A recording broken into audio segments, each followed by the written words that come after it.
If you're looking for one of the most loved automobiles in the world, the Mini Cooper should make that search a short one.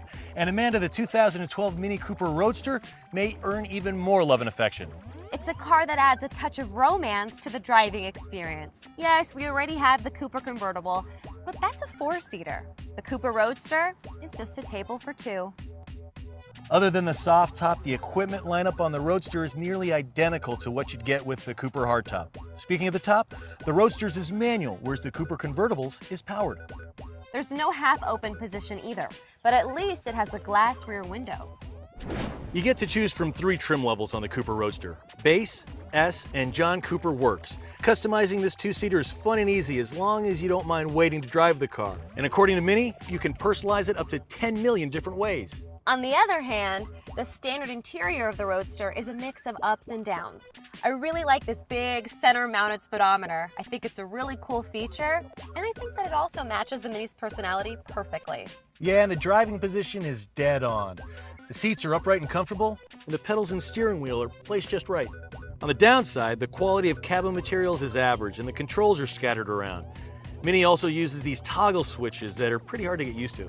The optional Harman Kardon stereo isn't that special, but it's still better than the standard audio system. You'll have to pay extra for iPod USB Bluetooth connectivity. And come on, these days I feel like that's a feature that should just come standard. Absolutely.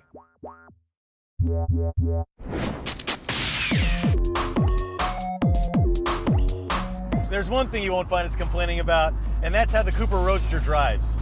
Even with the base 121 horsepower inline-4, it's quick and fun to drive, especially with the 6-speed manual transmission.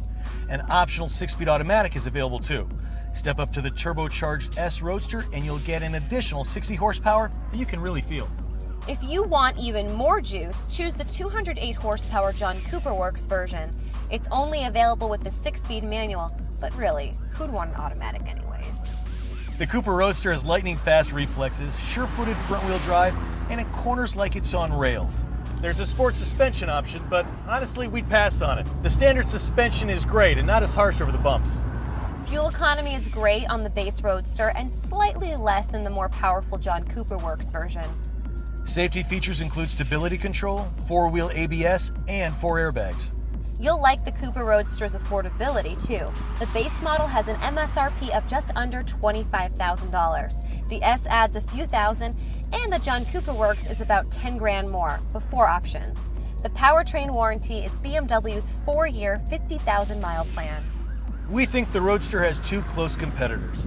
The Fiat 500C, another lovable compact, but without the Cooper's performance, and the Mazda Miata MX-5, which has defined this vehicle class since day one with its ultimate fun factor. Now there are 2 Mini Cooper convertibles to choose from. They're similar in some ways, but alternatives to one another at the same time. Yeah, the biggest difference is the 2-seater layout versus the 2+2 layout.